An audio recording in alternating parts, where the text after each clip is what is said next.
What's up? Welcome to the Existential Stoic podcast. Do you try and solve all of your life's problems today, right now? Are you constantly worried about like not like tomorrow, but 10 years from now, 20 years from now, 30 years from now? You think everything's just going to fall apart? You're in luck because today we're going to talk about trying to handle tomorrow's problems today. I'm Danny here, my buddy Randy. What's up, Randy? Yo, Danny. Do you ever do this? Do you ever like try and handle all of your life's problems right now? I think the easier question is, do I ever not do this? And Oh, the yeah, answer right. and the answer is no. You know what's funny? It's like as soon as like I get tired or I'm hungry or like as soon as I start to think about something future oriented, it's like then I have to solve all of it right then, and then I get super depressed, stressed out, and like freak out. Dude, It'll never same. work out. Everything's gonna fail. Uh, Oh it's, gosh. Yeah.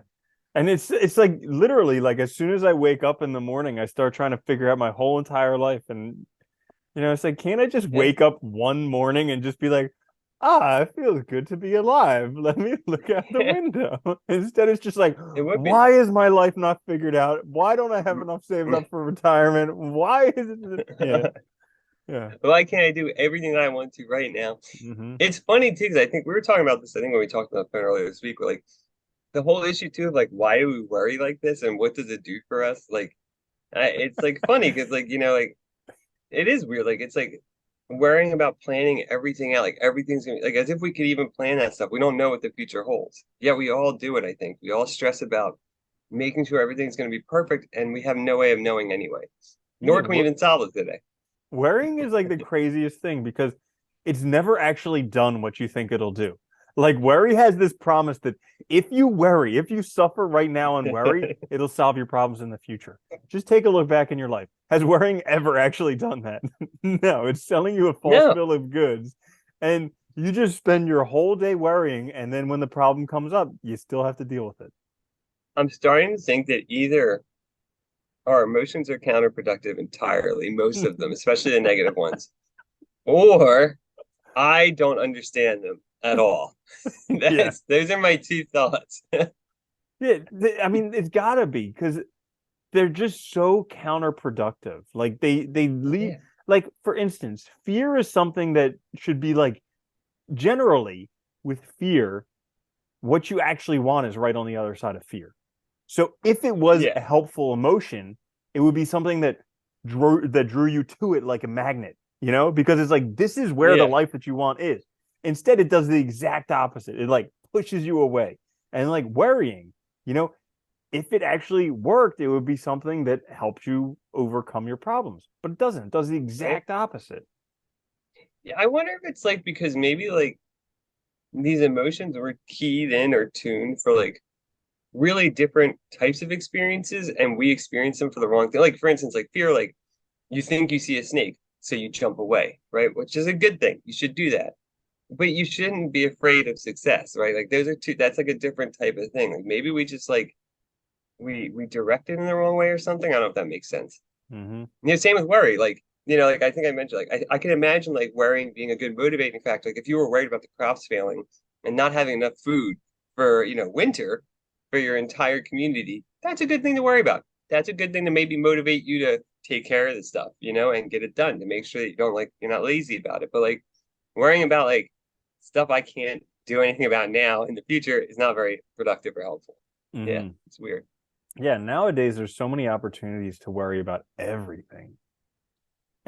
Well, Everything. it's like, oh my God, it's like everything is just trying to make you worry, dude. You turn on anything, any media outlet, they're just trying to like get you those emotions heightened so that you stay watching, and it's like so frustrating. Like And the it crazy really is. stuff, It's anger and worry, yeah, you and know? the crazy stuff that you're worrying about is stuff that you have absolutely zero influence over.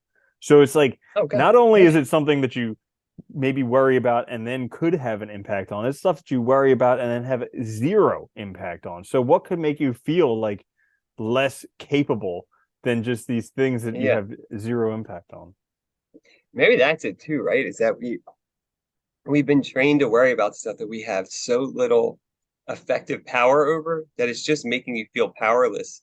So then you feel like in the situation of just like endless worry, with no way to resolve it. That could Yeah, be it too. yeah. Yeah. So like there's that one day at a time thing that we talked about a while ago. And I believe there was a dude who he was pretty popular. I think he was a son of God or something. He talked about that as well. Your daily Did bread. he? Yeah, your daily bread. And but he talked about just taking it one day at a time. And yeah, it's kind of interesting because in this story, whether you believe the Bible or not, doesn't really matter. We're just talking about the stories here. But like in this story, when they were stuck out wandering the desert for 40 years, every day they were given manna from heaven. Okay. So like Yeah. this bread-like stuff that formed on the ground, they could eat it. And every day it appeared. But if they took more of it than just for a day, it would go bad. It would rot. And it's just like, Yeah. maybe there's a life lesson in there. Like every day, has there ever been a day that you can't handle? Like there's been some days when it's been close. Like there were times when I thought I was going to pop. Borderline. Yeah. Very, very close. But in the end, I always handled them and got through them. And it's just like that's the best reminder of just how to approach life.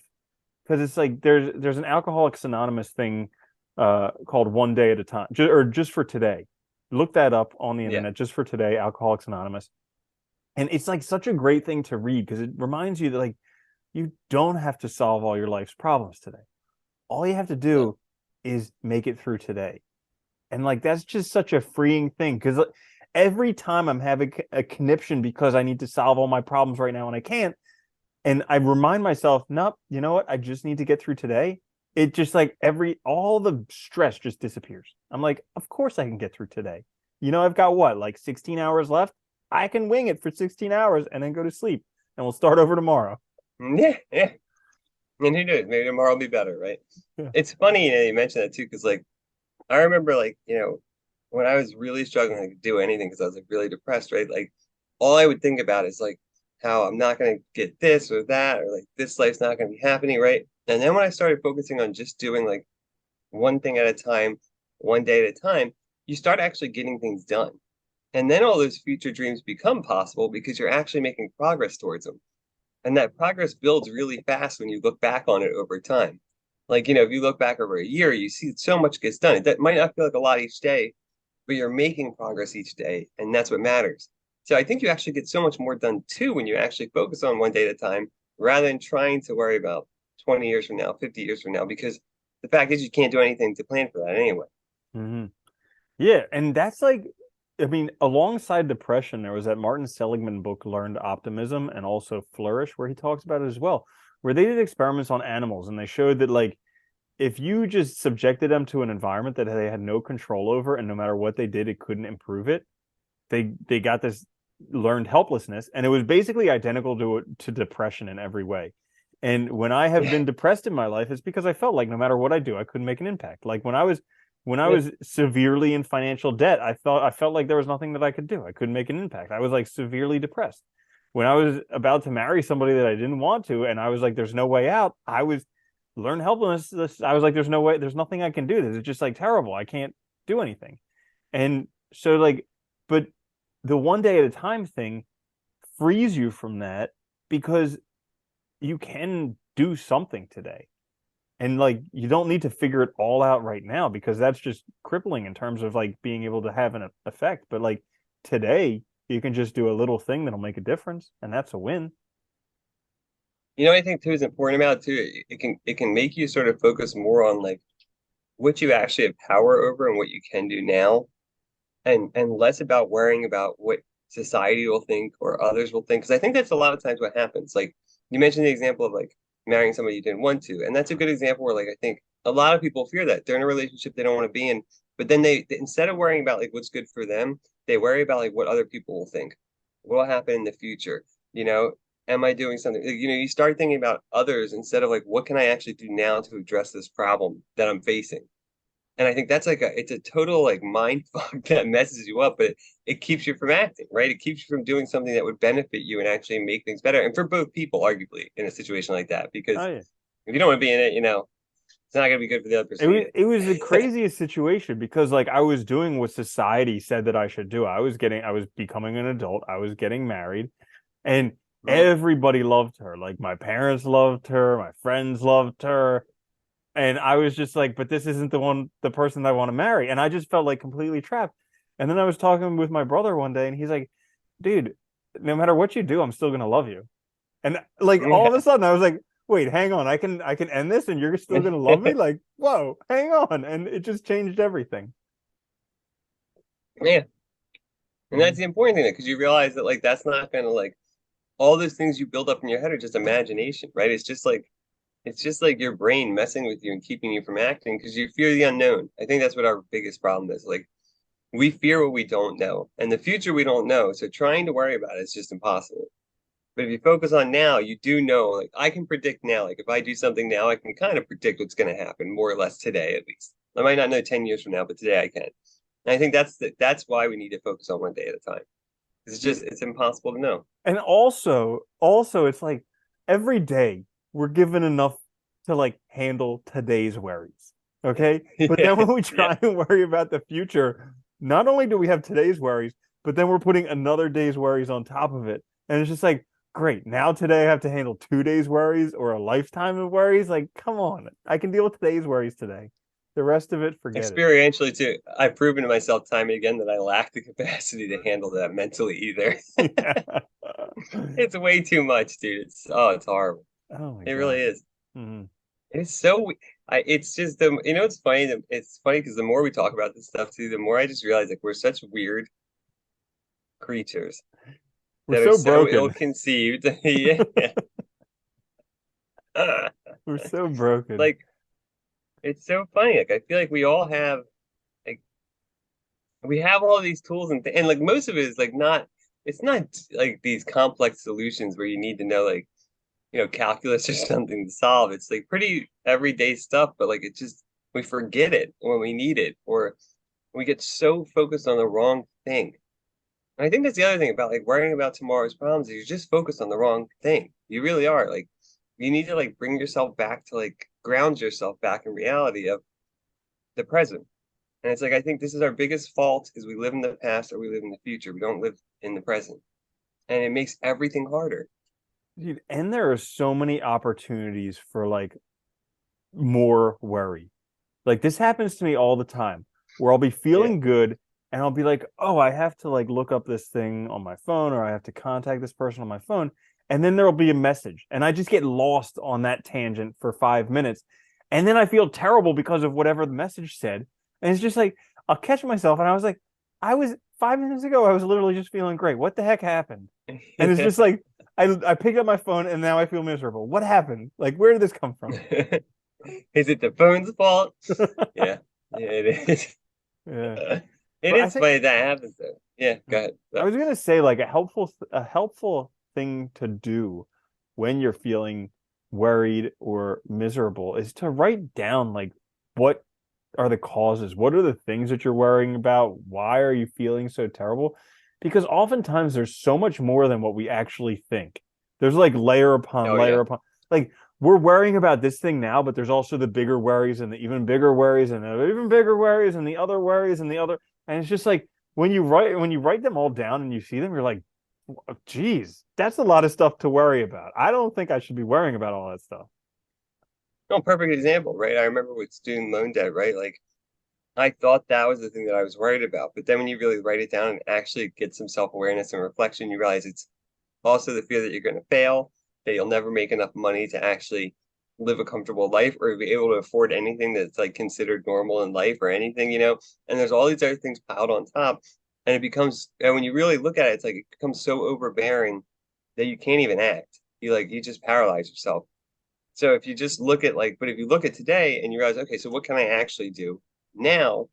Well, I can address the issue now and handle today at least. I can take care of whatever the phone calls that I need to make or send out the paperwork or whatever, do something to make it at least start addressing it. And once you do, you feel better because you empower yourself to take action and to solve your problems rather than just letting them build. Because I think that's the other problem. Like the worse we get, like I remember this. I don't know if you ever felt this, but like when you feel like your debt is like impossible, there's also that side effect where people will just add on debt. It's like, oh, I can't solve it anyway. What the hell's the difference, right? And you just make it worse in a way like it's like self-sabotage. It's crazy. In Mm-hmm. order to like have like a pleasurable moment now for a minute, you'll like destroy yourself for the next 20 years. Yeah. I actually read this article on the same subject, but it was in regards to HIV because when HIV came out in the 80s, they basically told you like if you have sex, you're just gonna explode. Like that was the Yeah, brunt of yeah. it. They made it like way more dangerous than it actually is. And now that we have years of data from it, it turns out that like according to data, if you're a man having sex with a woman who has HIV, you have a 1 in 2,500 chance of actually getting it, which is just mind-boggling compared with what they taught us in school. But like they did studies of like down in Africa in these endemic places where they the people who they thought they're like if you have sex you're just going to get HIV, they're just like well fuck it, I did it once, might as well just keep doing it because now if I have like a Yeah, 100% chance of getting it, I'm just going to get it, so might as yeah. well. Whereas, like, if they actually Yeah. gave people reasonable things, they're like, yeah, it's super dangerous, but it's 1 in 2,500. You've had sex 100 times, so what? That's like 1 in 250 or 1 in 25, something like that. Yeah, you still 1 in 25, so you still may not have it. Maybe wearing a condom this time would be helpful. Yeah, maybe you take action to protect yourself now because you don't think that it's totally a lost cause. But Hmm. that's what we do. When we think it's a lost cause, we give up, right? We give up wearing, we give up taking precautions because we think everything's just thrown to the wind. It's Hmm. the same thing that happens to it. We see this happen with everything. We see this happen with addiction, the same thing, right? You get to a certain point where you feel like there's no hope. So you just give up in a sense of trying to make things better. Instead of trying to fight it and make things better, you just give up and you lean in more to the negative. And we all do this, I think, with different things. It just depends on, what it is for you. But I think being more self-aware, like you said, actually reflecting on it and catching it is like a great way. Writing down is really helpful. Like actually get to like not the root cause, but at least understand better like what's causing your worry and what this worry can lead to when you let it run wild. Hmm. Yeah. So, like, another thing that's really helpful, Marcus Aurelius, listening to the meditations or Yeah, reading the he's good. He meditations, is good. there's so many things. Like he's like either it's by providence, so we have no control, or it's like chaos, where again we have no control. So Yeah. like, what's the point in worrying?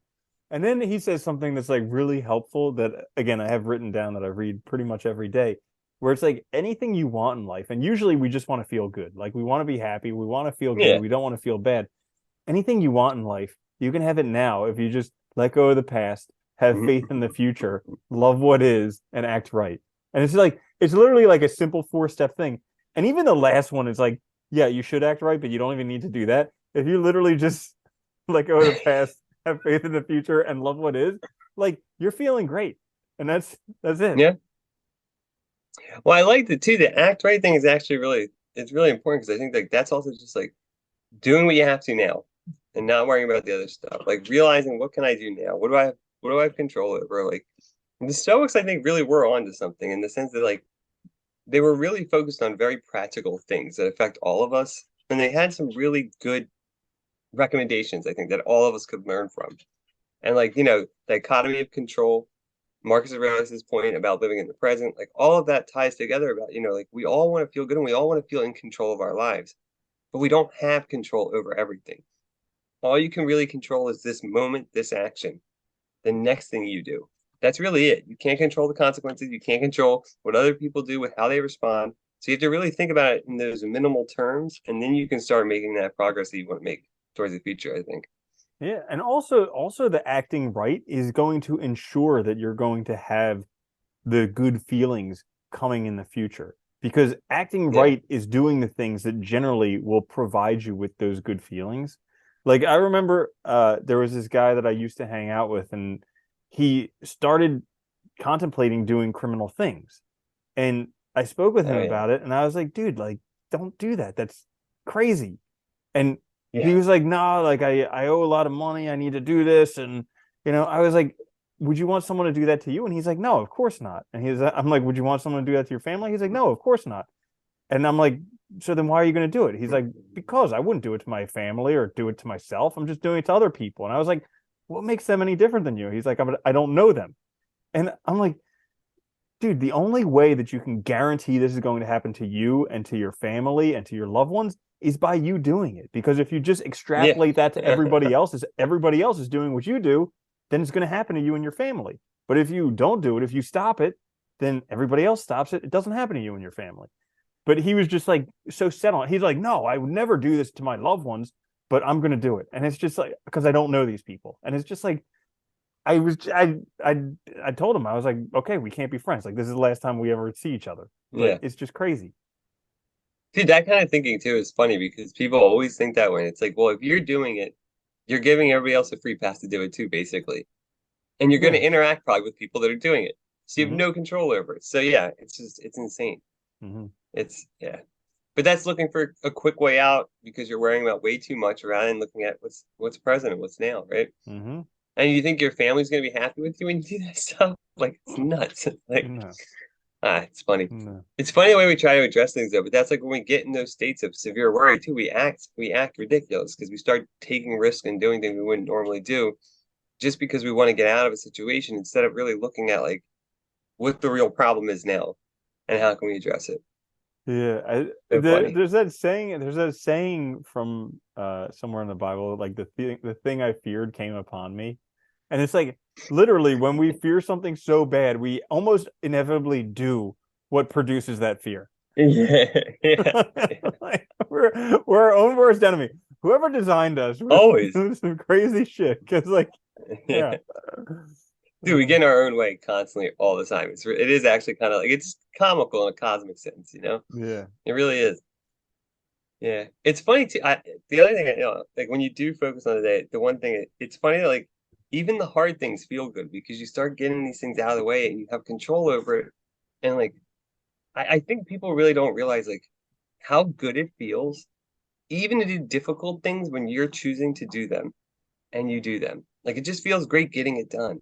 mm, Like even stuff you think is hard, like we imagine things are going to be so difficult. I'll use student loans as an example again. Like I used to think it was going to be so difficult to deal with them until once you start dealing with them, and then you realize, oh, it's one payment at a time. It's this. It's calling them and making, addressing it so that I can afford it and stuff. And once you start to, you feel great because that weight is just lifted off your shoulders. Like we all carry this weight of stress and worry about the future. And like if you start addressing it, you're not worried about that future anymore. That weight just lifts off you and you feel so much lighter and better.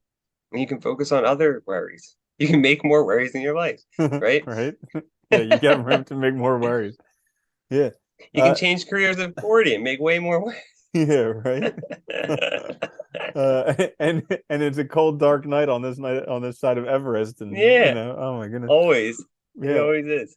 That's actually like another thing in the just for today thing from AA, where they're like, just for today, I'm gonna do two things I don't want to do just for exercise, and Yeah, it makes so much sense because like you have to do them anyways, usually, but we try and put them off yeah, for so long, and they cause so much issues. And I like where it says like I'll do two things I don't want to do just for exercise, the just for exercise part, because that totally negates like the reliance on any outcome. If you're doing it just for exercise, it's like, well, F it. It doesn't matter. Like, let me just do it, get it out, and it's just for exercise, yeah. you know? And that just makes it so much the way that I read it just makes it so much easier to do because it's just like, you know what? I just No, I got to think you're get in the reading it the right. reps. Yeah, you're reading it the right way too, because the idea is right that the exercises you're training yourself. It's just like habituation. So the more you do it, the more you exercise those muscles of taking control, taking action, rather than because I can speak from experience. The biggest thing with addiction too is like you have these problems, and instead of addressing them, you use them as an excuse to turn away, right? And instead of dealing with them. So if you just exercise those muscles of addressing them, you build those habits, and it gets easier. And you realize over time it gets easier and easier to do it, and you feel better and better because the life you're living is more and more your own, rather than hiding from your problems, running away from them, stressing about them, or just like letting other people dictate what you're doing. It just Hmm. feels good to live your own life. Hmm. I think you can make any life a good life. There's no requirement to have all this stuff and all this BS that we like to say that, people need because all those people aren't happy either. It's like you Usually can make any life a good miserable. life, I think. Yeah. It's just about defining what it is yourself, I think, and like, making it intentional. Hmm. Yeah, like another thing, I mean, you can Steve Harvey had this quote where he was saying you can mess your life completely up and you can get it back together again. You know, Yeah. that's like it's such every time I hear that, it boggles my mind because like I spend so much time and effort worrying, trying to figure it out, trying to have a perfect life. And it's just like, but it really doesn't matter because you can still Yeah. mess it up completely and get it back together again. And like in the Tao Te Ching, it says like with the Tao, if you make a mistake, you're forgiven. And Yeah. if you go after something, you will get it. And it's just like it's that simple. Like, Yeah. yeah. No, but it's true though, right? If you do go after something, you will get it. And if you make a mistake, like we get so caught, and again, it's like our imagination. We get so caught up in imagining that like no one will forgive us, that the world's going to turn against us, all this stuff that that we've done these things. But it's like if you start acting the correct way, everybody will forgive you. People pray, like things will get better because you're going to make it better. The only way it gets worse is if you don't do anything. It's like that old, like the only way you fail is if you never try. That's how you fail, is if you Mm-hmm. give up. That's really the only way. If you Mm-hmm. keep trying, you won't fail. You'll keep experiencing some progress and something to celebrate. Yeah. Yeah, the one book that I read a little while ago, Beyond Happiness, one of the five tenets of it was recognizing your innate lovability. And this is something that like Hmm. me personally I've struggled with because I've always really had like transactional relationships where I think I need to do good for people in order for them to like me because I feel like not innately Yeah. lovable. And but it's crazy because like no matter what you do, some people just love you for who you are. Like it doesn't matter. Yeah. And that's the I don't know, that's a pretty cool thing. You don't even need to I worry think a about lot. yeah, you don't need to worry about pleasing other people or whatever because some people just love you. Yeah. I think it's funny too. I think the hard thing for a lot of people is finding those people and recognizing them and separating them from the transactional ones. Because I think a lot of us live transactionally. It's like Aristotle's got a great account of friendship. That's awesome. Where like, he recognizes that most friendships are like based on use or pleasure, like what you're getting from it or the pleasure you're getting out of it. And only real perfect friendships are based on loving the person for who they are. And just like, that's it. And I think it's interesting because like most of us I think have a hard time distinguishing between them. When you really look at them, like I think age helps. I do think age really helps this stuff. Maybe it's maturity, I don't know. But you start to see like who really, what people really do just love you for who you are versus like want something from it. And a lot of times that's fine. You might both get something out of it. It's okay. But like, yeah, finding those real friends is like super important. Helps a lot. Hmm. Yeah. Yeah. Yeah. It doesn't Yeah. make going through the bad ones any easier though. No, no, it doesn't. Because you got it. You're like, I don't think damn it, that. I thought we were friends. What the hell happened? Yeah. Oh, Oh it's my gosh. ridiculous. But they Yeah. blow up spectacularly. Uh Yeah. They always do, don't they? yeah. Okay, so not this is an aside. Uh Yeah. Not exactly talking I about love tomorrow's asides. problems today, but this weekend I watched the movie about Mr. Rogers, Beautiful Day in the Neighborhood. And Great movie. I felt like the movie was talking to me like crazy because he starts the beginning of the movie talking a story about another guy who's like having trouble forgiving someone who hurt him. And he says that like forgiveness is a decision that we make to release the anger we have against someone. And oftentimes it's hardest to forgive those people that we love. And like this was just crazy because I was like, okay, wow, pretty apropos right now. But it's just like, we get when relationships don't work, it can just be like so frustrating because it seems like it should work, you know? And like we were just Yeah. talking about Yeah. perfect friends, and I've had some relationships with friends who I thought were friends that it turns out it was just a transactional thing. It just blew up spectacularly. And Yeah. yeah, so like being able to forgive that because you'd think as a friend you would hold them like very dearly, but like sometimes that's just the biggest it makes it very difficult. It is. No, it's really hard. That movie is full of like great moments and examples of like how to be better and also how to like be better to yourself and others. It really is like it's amazing. The Hmm. way he talked to kids too was like just mind blowing. Because I used to watch Mr. Rogers when I was little, and I didn't really realize all of it. I guess looking back, you realize more like as an adult, like what he was doing. But like it was amazing what he was doing and how he was approaching problems and like getting kids to realize that they can feel things and like it's okay, and it's just incredible. I Guy was think that incredible. yeah, like how he was talking about how the goal of the show is to make children understand that it's okay to feel things. And like there are ways that we can handle it. I was like, not only children need that, I'm pretty sure most adults need that right now. Like understanding that it's I okay to know. feel things and there are ways that we can deal with it. I was like, I need to learn this over again. I need to start watching Mr. Oh Rogers' God, dude. Neighborhood.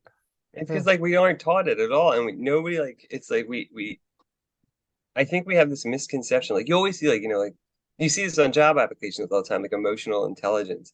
And I think a lot of people interpret that as just not showing your emotions at all or not reacting to things. And it's like, no, that's not handling things healthy. You're still denying it, you're still pushing it down. And I think he's a great example of like how to handle things like in a healthy manner. Like, yeah, address it, admit that you have it, but deal with it. Don't let it eat at you. Don't let it bother you. Don't let it become something later on because you never dealt with it right now. And it's like, yeah, it's very hard to do. So like, okay, here's a little funny story from that movie. So like he was talking about a few things you can do to help deal with like the mad when it comes up, the anger when it comes up. And he said you can pound a pillow or dough or something like that. You can swim as fast as you can. You can just like mash on the low keys on the piano like dun dun dun dun dun dun dun. So today I went to the gym and you have to reserve a lane at the pool ever since COVID. And so I reserved the lane and there was someone else swimming in my lane and I was pissed. And and so like I was angry. So I was like, okay, fine. I'll just go swim as hard as I can. So I went out there and swam as like hard as I can for like a few laps. And then I was so struggling for breathing, totally forgot the anger. Yeah. Yeah. Swimming just destroys your energy level, doesn't it? It's amazing how much it gets out. It's one thing I miss doing. I used to do that. I used to when I was in grad school, I used to exercise and they had an Olympic pool, so we used to swim every time afterwards. And that was so much fun. It was so hard. So difficult to do laps. It's very good to just get it out. But I Mm-hmm. think that's our problem. Like we forget that like we live such easy sedentary lives that we forget that like we're also animals. Like you have to use the energy up, or like it becomes. Nietzsche had this idea that like all of our drives that aren't realized, they get directed elsewhere because they have to be used. Like that energy has to be used. So if you don't use your like say physical energy, it's gonna get turned inwards on you. Maybe it'll get like maybe it becomes like anger, or maybe it becomes like depression or something, whatever. But like you need to give like a healthy outlet to all of these drives. Otherwise, that energy is gonna go somewhere, right? And like I think like the physical side of it, like you have to use it. Like it's funny, I watch my dogs and like if it's like raining out and they're sleeping all day, like you'll let them out and then they just go crazy for like 5 minutes because they have to get that. It's like they have to use up that energy. And it's like such a good example of like what we should be doing, right? Like running around, exercising, doing something to get some of that like pent up energy out of us so we don't like doesn't hurt us later. Well, Yeah. that actually is a good point because like we're talking about for Mr. Rogers like dealing with feelings. Well, worrying is kind of a feeling that we get because I mean, sure, it's like it's a thinking type process, but you do it long enough and it causes feelings in your body. And learning how to deal effectively with that. Like I know when I was the past few weeks when I was worrying a lot, I was doing everything that I could to get rid of the energy. I was exercising extra, going to the gym like 2 times a day. I was doing these shaking exercises. I was doing Wim Hof breathing exercises. I was walking in nature. I was doing like everything to get this energy out because I knew it wasn't go like historically I would have just sat in bed and like poor me all day. Yeah. But I And was it just like, gets that's not, worse and yeah, worse oh my and worse. gosh. Yeah. Yeah. Hmm. Yeah. And then it ends up screwing up like a week because that ends up building on itself, right? And you have like all this energy becomes directed against you instead of just getting rid of it. And, Yeah. It's amazing and how well it works. dude, and like the craziest thing was like, it would be time to go to the gym for a class. And I would be like, I don't want to do it. I don't feel like doing it. I feel bad right now. I don't feel like doing Yeah. it. And then I would go and do it because I'm like, you know what? I'm gonna feel shitty for the next hour anyways. I might as well go do it in a class where it'll help get some of this energy out instead of just sitting in my apartment like ruminating on it. Going crazy, right? Yeah. Yeah. Hmm. It's funny. That was some of my best exercises was whenever I felt really bad and made myself go. Because like midway through, I would always realize that like I wasn't worried about it anymore. I was just Hmm. focused on like, and you start to feel better a little bit. Not Hmm. always 100%, but at least it gets rid of some of it and it helps. Hmm. But I Yeah. think that it's funny. It's like it's that's it. It's like looking at today, doing what you can today, and focusing on the little things that you can do to just deal with it in a healthy way, process things. Because I It think that's is one of the things we all fail at miserably, dude. It's like how to process things correctly. it is good to have a reminder like just for today somewhere so that you Yeah. can remember because it's not the thing that comes naturally. Like the thing that comes naturally No. is we need to figure our whole life out. Why are we not an Instagram influencer? Why are people not liking my posts? Why am I not a millionaire CEO driving this car with a trophy spouse? And those are the things that come naturally, not like, you know what, I Yeah. just gotta get through today. That's it. Well, it's funny. We have all these like sayings, like like the journey, any journey of 10,000 miles starts with like one step, or like there's others that I can't remember right now. But Mm-hmm. like we have all these sayings about putting one foot in front of the other, Mm. taking one thing at a time, and instead we look at the end always. Mm-hmm. And all you gotta do is just this one day. Lay this one brick. That's it. Yeah, that's it. Yeah. There you go. But yeah. Will Smith example. Mm-hmm. Bingo. I never thought that example would have such a big impact on my life, but it's crazy how much it does. Because you ever just focus on doing this one thing. What I like about too, it's a really easy example to imagine because everybody knows what physical labor is like, and it's laying bricks. So literally, there is one piece each. You know what I mean? It's a very easy Mm-hmm. thing to imagine in my head. You have Yeah. this long wall, you know, Yeah. you gotta do one thing at a time. And it's crazy because as you're doing it, as you're laying brick after brick, you're like, this is never gonna get done. Like, oh, I Yeah, mean, how many bricks go into a house or a wall? It's like a lot. And in I'm the sure middle a of it, lot. Yeah, yeah, in the middle of it, you feel like you're doing nothing, but then you look back after a while and you're just like, holy cow. we might finish this. Yeah, Yeah. that's a good way. I think this is like also what holds people back too, when they have dreams that they just think they'll never happen. Like, because they don't realize, like, if you just cut an hour out of your night of watching TV and direct it towards like maybe learning that thing that'll help you get there. Yeah, it doesn't feel like a lot at first because it's like an hour, but if you do it every day, cumulatively, it does start to snowball, and you start to see big changes where like once eventually you'll look back, like maybe a couple months later, maybe 6 months later, and you realize you made a lot of progress, and you might actually be at a point where you can now like take the next step of really putting yourself fully into this direction of life or whatever. Hmm. But I think most people are too afraid to start and too worried about like that end goal being now, that they forget that like, well, to make it happen now, you have to do those little things in order to get there. Yeah. Or here's another one. Like most people, the average American reads one book a year. And if you break that down over the course of the year, that equates to reading 1 minute per day. Every minute per day, in addition that you read, is one extra book per year. So if you just read an extra minute a day, you're already reading twice as much as the average American. Like, Yeah. mind There's blowing. days where I read for like 6 hours. Yeah. It's mind blowing, like how low the bar is set that you can Yeah. really make an impact in your life. But most people are just, they're all trying to do the same thing, and which is the bare Yeah. minimum. And running, and I think, when you really look at it too, like most of us too, and I'm guilty of this too, it's like we do things to hide from the things that we really want to do because we Mm. think they're impossible. So instead of doing it, we just like, if I have time to do this, the thing that I really want to do, I'll go on my phone and browse social media and kill that hour. And then I don't have that. Oh, I don't have the time anymore. I was too busy. I was looking at stuff, but Hmm. I really wasn't doing anything, And it's like we have these ways of tricking ourselves into thinking that. And I think a lot of this takes like, it just takes exercises and self awareness too, being more aware of what you're doing now, why you're doing it, and whether or not it's helpful. Mm. Yeah. Acting right, as Marcus Aurelius would say. Hmm. One day at a time. All you got to do is act right today. You don't have to do it for the rest of your Yeah. life. Just act right today. No. Yeah. Worry about tomorrow. Uh-huh. There we go. You want anything else? No, that's all. I think that's a good place to All right. leave it. Just act right today. Yeah, just act right today. So Hmm. there you have it. Well, hopefully you guys like the episode. Check us out on YouTube, wherever you get your podcasts. Like, subscribe, and share. We'll be back later with a quick fix midweek. Until then, though, later, Andy. Later, Danny.